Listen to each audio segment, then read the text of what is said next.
Iya, minasan, welcome again with Mr. K di sini. Jumpa lagi di pembahasan One Piece nih. Pada kesempatan kali ini ya, Mr. K mau ngobrol ngalor ngidul perihal Roger Pirates, petualangannya soal mencari One Piece, serta kenapa kemudian Roger and the gang memilih untuk diam. So, tanpa basa-basi kejelas, monggo enjoy the kontennya ge. Let's go. Cerita di chapter 1116 terdapat pernyataan dari Dr. Vegapunk bahwa dunia yang ditinggali saat ini sangat penuh akan teka-teki sejarah.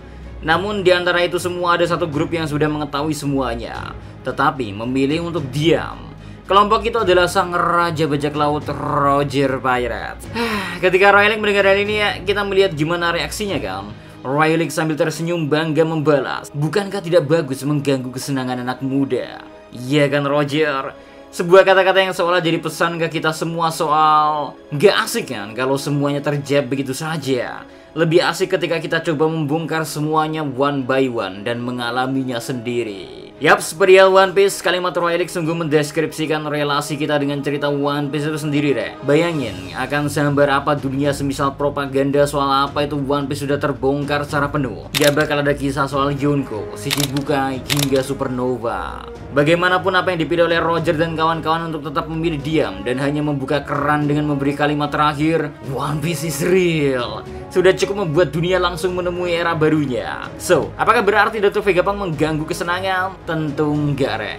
Dr. Vegapunk pada dasarnya hanya memberi pesan terakhir sebelum semuanya berakhir buruk lebih dari yang mampu ia perkirakan. Namun Mr. K yakin sih, broadcast ini kayaknya gak sepenuhnya selesai, sebab sisa dari informasi ini harus kita temui lagi sendiri di masa mendatang. Just like Rayleigh said, kesenangan anak muda.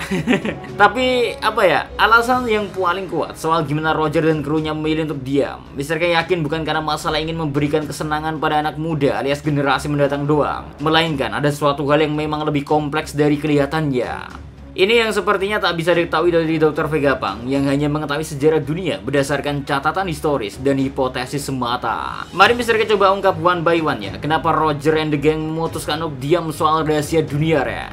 Pertama, Roger yang tengah diburu oleh waktu. Diburu waktu ini benar-benar sesuatu yang sangat deep sih. Gimana enggak ya? Roger ini bisa dibilang adalah orang yang tepat, tapi di waktu yang salah. Jadi kayak judul lagu sih. Maksud Mr. K memang benar, julukan Roger sebagai Raja Bajak Laut sangat layak disematkan pada doi. Tekad yang ia miliki, rasa penasaran yang besar, prinsip dalam petualangan, hingga kekuatan yang luar biasa. Roger nyaris tak memiliki celah untuk sangat-sangat memimpin pemberontakan dunia berdasarkan dari pengetahuannya akan sejarah. Namun ia tetap tak bisa melakukannya walaupun secara kandidat dia sudah nyaris sempurna. Penghalang pertama tentu saja penyakit yang ia miliki. Belum diketahui penyakit misterius apa yang diidap Roger ini, tetapi bisa kita pahami bahwa ini akan menghabisi nyawa Roger tak lama usai keberhasilan mencapai lifestyle dan bubarnya Roger Pirates. Well, jika diasumsikan itu adalah waktu yang sangat kurang bagi Roger dan kawan-kawan untuk mengalahkan pemerintahan dunia. Sebab melakukannya membutuhkan armada, penyebaran informasi, amunisi, dan lain sebagainya. Semisal dipaksa dilakukan saat itu juga ya, yang ada Roger keburu menghadapi mautnya terlebih dahulu. Andaikan peperangan besar dilakukan dalam kondisi mandek di tengah jalan, gak ada hal baik soal ini, Rek. Pasti akan makin hancur.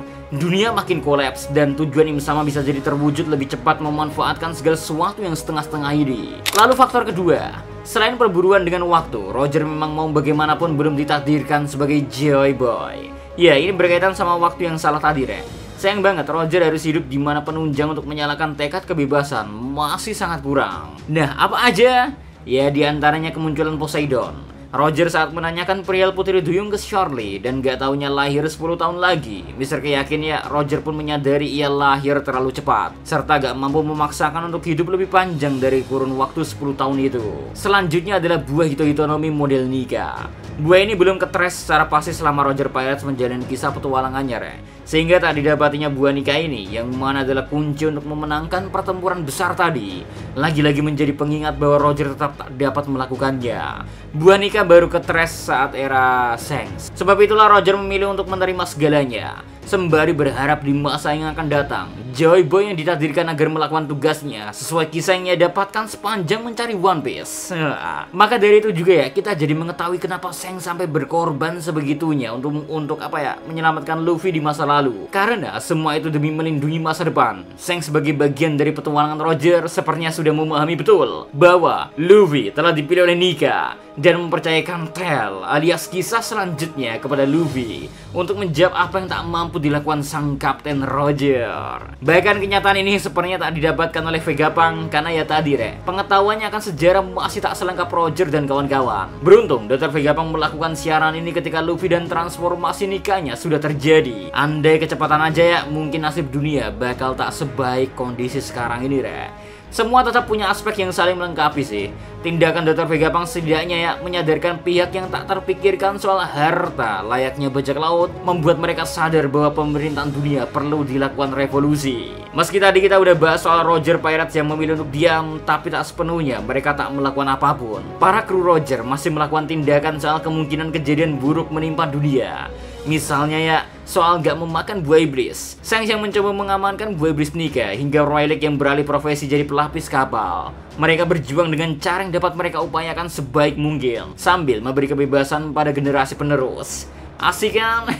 Ya memang para generasi lama bagusnya emang kayak gini aja, bukan malah sibuk ngerusuh generasi baru terus kan. Selanjutnya Mr. K juga notice satu hal yang berkaitan dengan Laugh Tale. Sepertinya Roger juga menyimpan kisah soal apa itu One Piece selain alasan tadi, tapi juga alasan agar nama Laugh Tale itu gak sia-sia. Loh, gimana maksudnya? Simpelnya gini semisal kalian udah ke spoiler soal suatu jokes, anggaplah itu jokes lucu banget ya, tapi semua detail setup, punchline, dan lain-lainnya kalian udah tahu. Ketika jokes ini dilempar, feel kalian bakal beda sama orang yang sama sekali gak tahu dan baru pertama kali mendengarnya. Yaps, penamaan Laugh Tale jelas bukan isapan jempol belaka. Pasti memang ada alasan yang membuat seluruh kru tertawa sambil menangis bahagia. Sehingga saking membekasnya ya harus dinamain Laugh Tale, karena siapapun yang datang ke sono dan tahu faktanya dijamin auto dibikin ketawa sambil nangis. Haha, Mr. K gak mau menjawab soal harta One Piece-nya, melainkan lebih ke Tale atau kisahnya yang lebih kesorot. Mr. K yakin ada kisah lucu yang membuat Roger ketawa dan berkaitan dengan abad kekosongan. Apa itu?